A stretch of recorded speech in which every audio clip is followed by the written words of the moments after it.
Assalamualaikum warahmatullahi wabarakatuh. Saya Mary Ayusari. Di sini saya akan menjelaskan tentang relevansi Korea dengan kurikulum saat ini. Korea merupakan salah satu dari bahasa Yunani selain kurir. Kurir merupakan istilah dari bahasa Yunani yang memiliki arti tempat berpacu. Sedangkan istilah kurikulum berasal dari bahasa Perancis. Kurikulum berasal dari kata kurir yang berarti berlari ataupun turan. Kurikulum diartikan sebagai jarak yang harus ditempuh oleh para pelari mulai dari start hingga ke finish yang bertujuan untuk memperoleh penghargaan. Jarak ini diubah menjadi program sekolah yang orang terlibat di dalamnya, sedangkan jarak itu diubah menjadi program sekolah yang program ini diubah menjadi mata pelajaran yang harus ditempuh. Jadi, kurikulum adalah sejumlah mata pelajaran yang harus ditempuh dan dijalankan agar mendapatkan sebuah penghargaan yang berupa ijazah. Implikasi kurir dengan kurikulum tradisional ini terdapat menjadi 4 bagian, yaitu pertama, kurikulum terdiri dari sejumlah mata pelajaran. Yang kedua, peserta didik harus mempelajari dan menguasai mata pelajaran. Yang ketiga, mata pelajaran tersebut hanya dipelajari di sekolah secara terpisah. Yang keempat, tujuan akhir kurikulum ini untuk memperoleh sebuah penghargaan, yaitu ijazah. Sedangkan implikasi kurir dengan kurikulum modern atau kurikulum saat ini yaitu terbagi menjadi 3 poin. Yang pertama, kurikulum harus memiliki rencana atau a curriculum is planned for a learning. Di kurikulum ini, kurikulum harus berkaitan dengan proses belajar maupun pengembangan peserta didik. Lalu poin kedua yaitu di kurikulum terdapat tujuan, isi ataupun bahasa pelajaran serta cara yang digunakan sebagai pedoman penyelenggaraan kegiatan pembelajaran, ataupun di sini seperti halnya menggambarkan anatomi kurikulum, yaitu tujuan, isi ataupun materi, metode, dan evaluasi. Yang ketiga, poin 3 yaitu kurikulum harus ada hasil yang sesuai dengan tujuan pendidikannya itu. Tujuannya seperti apa? Tujuannya itu harus berupa keterampilan, baik keterampilannya itu keterampilan cara pengetahuan, keterampilan ataupun sikap dan nilai. Lalu yang kedua yaitu asas-asas yang digunakan menjadi pertimbangan dalam pengembangan kurikulum di Indonesia dibagi menjadi 4 asas. Asas yang pertama yaitu asas filosofis, yang kedua yaitu asas psikologis, yang ketiga yaitu asas sosiologis, dan yang keempat asas organisatoris. Asas filosofis merupakan asas yang berkenaan dengan tujuan pendidikan yang sesuai dengan filsafat negara, ataupun sekolah kan bertujuan untuk mendidik anak-anak agar menjadi siswa atau manusia yang baik. Faktor baik itu tidak hanya ditentukan oleh nilai-nilai, cita-cita, ataupun filsafat yang dianut oleh sebuah negara, tetapi juga oleh guru, orang tua, masyarakat, bahkan dunia. Kurikulum mempunyai hubungan yang sangat erat dengan filsafat suatu bangsa, terutama dalam menentukan manusia yang dicita-citakan sebagai tujuan yang harus sekali dicapai melalui pendidikan. Jadi asas filosofis ini berkenaan dengan tujuan pendidikan yang sesuai dengan filsafat negara. Perbedaan filsafat suatu negara menimbulkan suatu implikasi yang berbeda di dalam merumuskan tujuan pendidikan, menentukan bahan pelajaran dan juga tata cara pengajaran, serta menentukan cara-cara evaluasi yang dapat ditempuh. Apabila pemerintah bertukar, tujuan pendidikan akan berubah sama sekali. Di Indonesia, penyusunan, pengembangan, dan pelaksanaan kurikulum itu harus memperhatikan Pancasila, terutama Undang-Undang 1945 dan juga Garis Besar Haluan Negara atau sering disebut dengan GBHN sebagai landasan filsafat negara. Hal itu maka harus diperhatikan dalam mengubah sistem kurikulum. Mengapa filsafat sangat diperlukan dalam dunia pendidikan? Hal ini karena filsafat pendidikan menentukan arah kemana anak-anak itu harus dibimbing. Sekolah itu adalah suatu lembaga yang didirikan oleh masyarakat untuk mendidik anak menjadi manusia dan warga negara yang dicita-citakan oleh masyarakat itu. Jadi filsafat menentukan tujuan pendidikan. Lalu, asas psikologi ini yaitu asas psikologi dibagi menjadi dua, asas psikologi anak dan juga asas psikologi belajar. Asas psikologi anak ini sekolah didirikan untuk anak-anak, untuk kepentingan anak, yakni menciptakan situasi-situasi yang memungkinkan anak dapat belajar mengembangkan bakatnya. Selama berabad-abad, anak tidak dipandang sebagai manusia lain daripada orang dewasa. Hal ini sangat tampak dari kurikulum yang mengutamakan bahan, sedangkan anak dipaksa menyesuaikan diri dengan bahan tersebut dengan segala kesulitannya. Padahal apa? Anak mempunyai kebutuhan sendiri sesuai dengan perkembangannya. Pada permulaan abad ke-20, anak yang mendapatkan perhatian menjadi salah satu asas dalam pengembangan kurikulum. Kemudian muncullah aliran progresif, yakni kurikulum yang semata-mata hanya didasarkan atas minat dan perkembangan anak atau child-centered curriculum. Kurikulum ini dapat dipandang sebagai reaksi terhadap kurikulum yang diperlukan orang dewasa tanpa menghiraukan kebutuhan anak. Beberapa hal yang perlu diperhatikan dalam pengembangan kurikulum yaitu: 1. Anak bukanlah miniatur orang dewasa. Yang kedua, fungsi sekolah diantaranya mengembangkan pribadi anak secara utuh. Yang ketiga, faktor anak harus benar-benar diperhatikan dalam pengembangan kurikulum. Yang keempat, anak harus menjadi pusat pendidikan atau sebagai subjek belajar dan juga bukan objek belajar. Lalu tiap anak itu berbeda-beda dan juga mempunyai ciri-ciri tersendiri. Lain dengan yang lain, kurikulum hendaknya mempertimbangkan keunikan anak-anak itu agar sedapat mungkin anak itu dapat berbakat sesuai dengan bakatnya. Lalu psikologi belajar. Psikologi belajar ini yaitu setiap orang tentunya memiliki ciri-ciri masing-masing. Oleh karena itu, dalam belajar siswa juga memiliki cara belajar yang berbeda-beda sesuai dengan passionnya. Pentingnya psikologi belajar dalam pengembangan kurikulum antara lain yaitu: 1. Seleksi dan organisasi bahan pembelajaran. Yang kedua, menentukan kegiatan belajar mengajar yang paling serasi. Yang ketiga, merencanakan kondisi belajar yang optimal agar sesuai dengan belajar yang tercapai. Yang ketiga itu asas sosiologis. Anak tidak hidup sendiri, terisolasi dari manusia lain. Anak ini selalu hidup dalam masyarakat.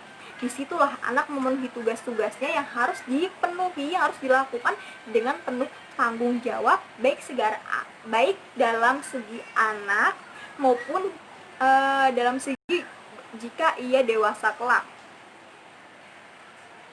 Lalu yang keempat yaitu asas organisatoris. Asas ini berkenaan dengan masalah-masalah bagaimana bahan pembelajaran itu disajikan. Apakah dalam bentuk mata pelajaran terpisah-pisah, ataukah diusahakan dengan hubungan antara pelajaran yang diberikan.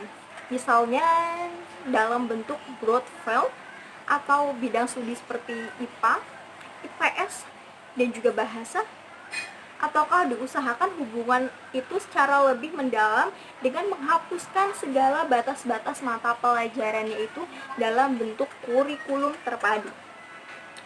Penganut ilmu asosiasi ini akan memilih bentuk organisasi kurikulum yang berpusat pada mata pelajaran. Sedangkan penganut ilmu itu Gestalt akan cenderung memilih kurikulum yang terpadu. Yang ketiga yaitu model pengembangan kurikulum garis atas bawah. Model kurikulum garis atas bawah ini menggunakan garis prosedur garis staff atau garis komando, yaitu yang bergerak dari atas ke bawah atau top to down. Maksudnya, inisiatif ini suatu pengembangan kurikulum yang berasal dari pejabat tinggi atau Kemendiknas kemudian secara struktural dilaksanakan di tingkat bawah. Lalu dalam model ini, pejabat pendidikan membentuk suatu panitia struktural yang dilaksanakan oleh tingkat bawah. Panitia ini disebut dengan panitia pengarah atau steering committee, yang biasanya terdiri atas pengawasan pendidikan, kepala sekolah, dan juga guru-guru inti. Panitia pengarah ini bertugas merumuskan rencana umum, prinsip-prinsip, landasan filosofis, dan juga tujuan umum suatu pendidikan. Selanjutnya, mereka semua ini akan membentuk suatu kelompok-kelompok kerja yang sesuai dengan keperluan. Lalu anggota-anggota kerja ini umumnya terdiri atas guru-guru dan spesialis-spesialis yang bergerak di bidang kurikulum. Tugasnya pada bagian ini yaitu merumuskan tujuan kurikulum yang spesifik, menyusun materi, kegiatan pembelajaran, sistem penilaian, dan lain sebagainya. Hasil pekerjaan ini kemudian direvisi oleh panitia pengarah. Lalu jika dipandang perlu akan diadakan uji coba untuk meneliti kelayakan pelaksanaan ini, maka hal ini dikerjakan oleh suatu komisi yang ditunjuk oleh panitia pengarah dan juga keanggotaannya yang terdiri atas sebagian besar kepala-kepala sekolahnya ini. Dan apabila pekerjaan ini telah selesai, maka pekerjaan ini diserahkan kembali kepada panitia pengarah untuk diadakan penelaahan kembali, baru kemudian penelaahan itu diimplementasikan di dalam kehidupan. Ya, lalu mengapa kurikulum 1964 diganti dengan kurikulum 1968? Mengapa? Hal ini dikarenakan kurikulum 1968 ini lahir pada masa Orde Baru. Lalu, kurikulum ini menggantikan kurikulum 1964 yang dicitrakan sebagai kurikulum Orde Lama dengan alasan untuk merubah citra Orde Lama kurikulum ini. Kurikulum ini pun diganti menjadi kurikulum perkembangan zaman. Kurikulum 1968 ini merupakan perwujudan dari perubahan orientasi pada pelaksanaan UUD atau Undang-Undang Dasar 1945 yang secara murni dan konsekuen. Kurikulum 1968 ini bertujuan pada upaya untuk membentuk manusia sebagai manusia Pancasila sejati, kuat, dan juga sehat jasmani. Dan juga tidak lupa mempertinggi kecerdasan dan juga keterampilan jasmani, moral, budi pekerti, dan juga keyakinan beragama. Isi pendidikan ini diarahkan pada kegiatan mempertinggi kecerdasan dan keterampilan serta mengembangkan fisik dan jasmani yang kuat. Oleh karena itu, kurikulum 1964 diganti menjadi kurikulum 1968 yang merupakan perwujudan dari 1968 yang dan juga menghapuskan masa-masa orde lama dan menghilangkan masa-masa orde lama dengan menggantikannya orde baru.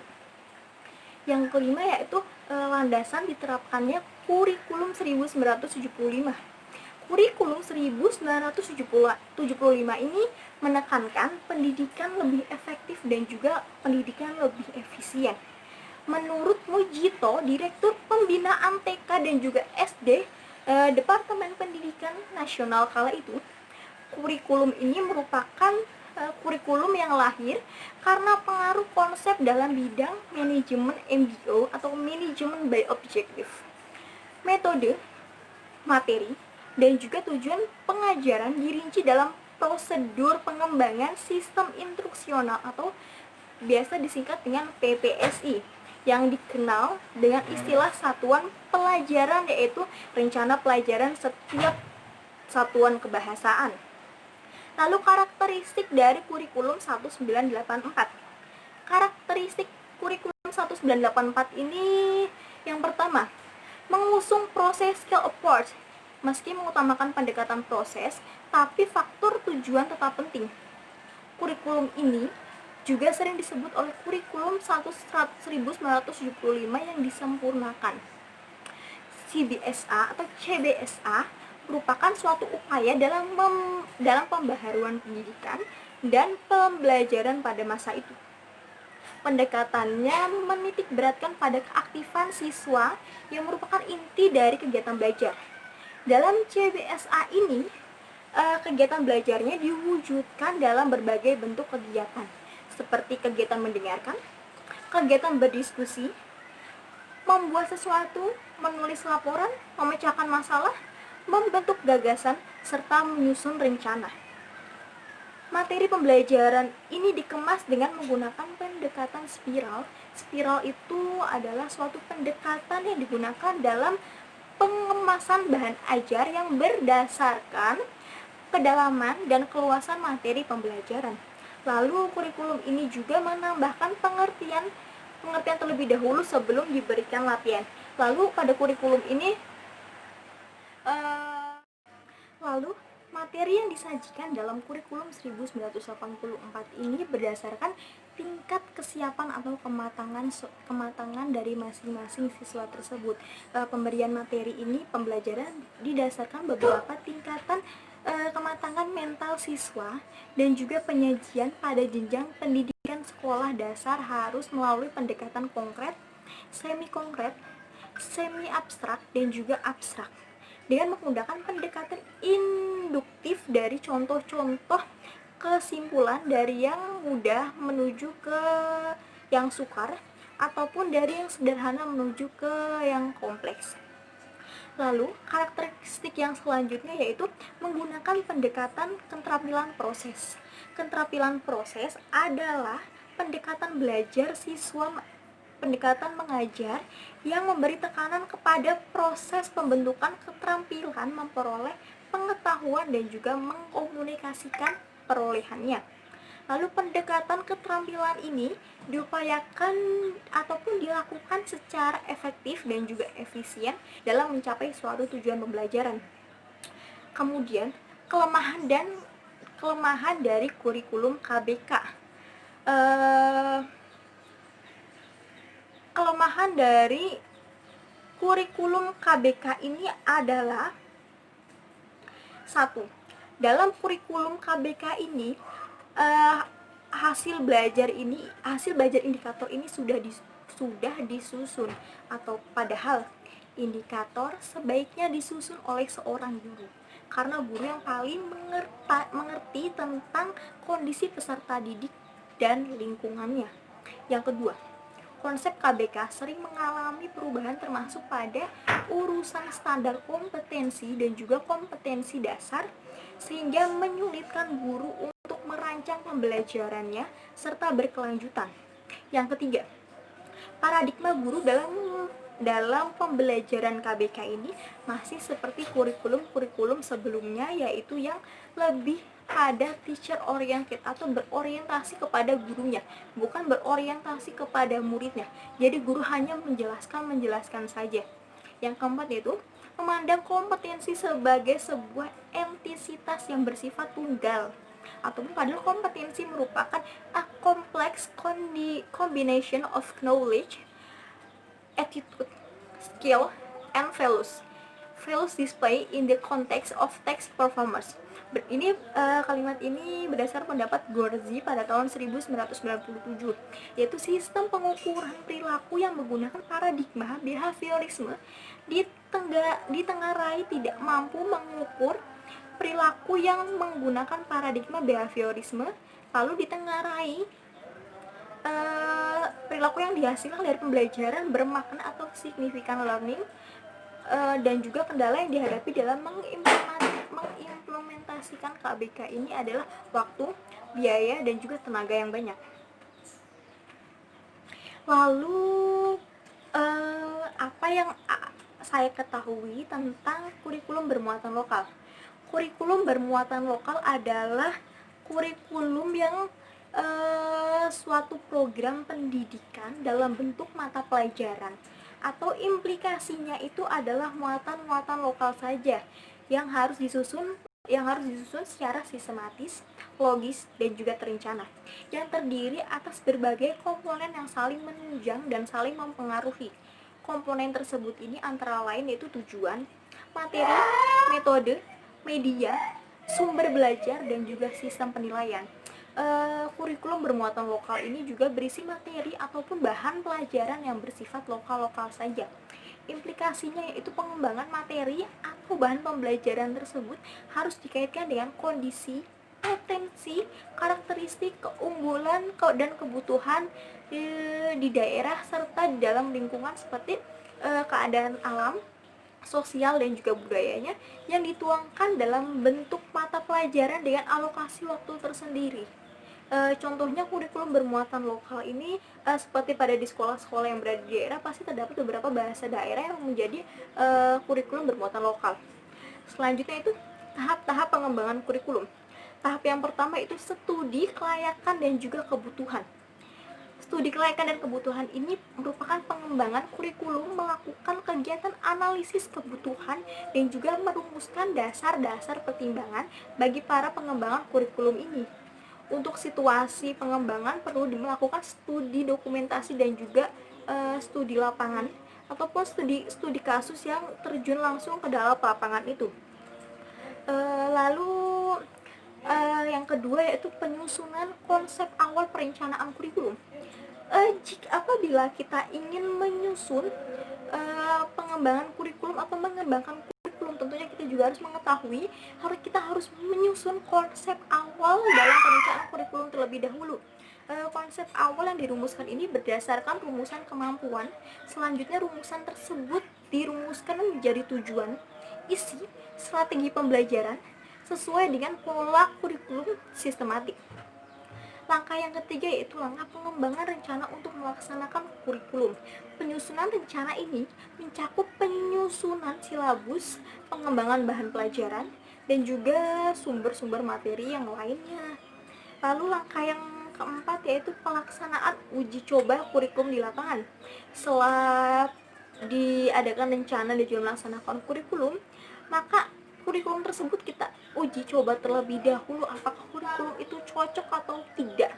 Pengujian kurikulum ini dimaksudkan untuk mengetahui tingkat keadaannya, kemungkinan pelaksanaan dan keberhasilannya dalam pelaksanaannya tersebut.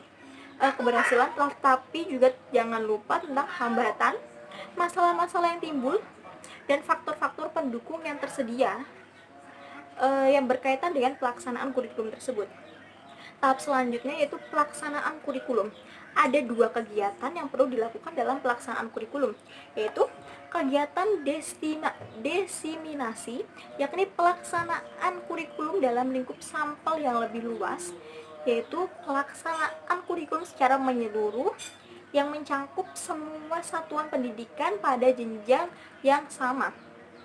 Tahap yang selanjutnya ini yaitu pelaksanaan penilaian dan pemantauan kurikulum.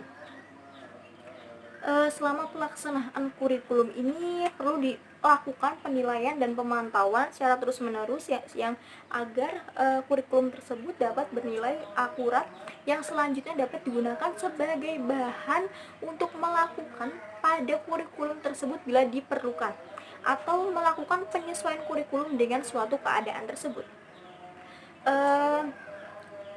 Lalu yang mengenai kurikulum adiwiyata. Kurikulum adiwiyata adalah kurikulum yang melibatkan lingkungan dalam suatu kegiatannya.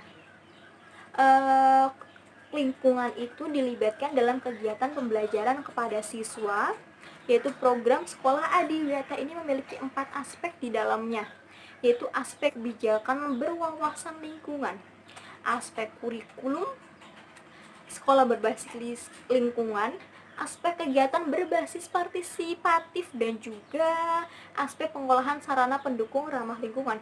Jadi kurikulum adiwiyata ini itu kurikulum yang melibatkan lingkungan secara langsung dalam pembelajarannya kepada siswa. Sekian penjelasan saya mengenai kurikulum. Kurang lebihnya saya mohon maaf. Wassalamualaikum warahmatullahi wabarakatuh.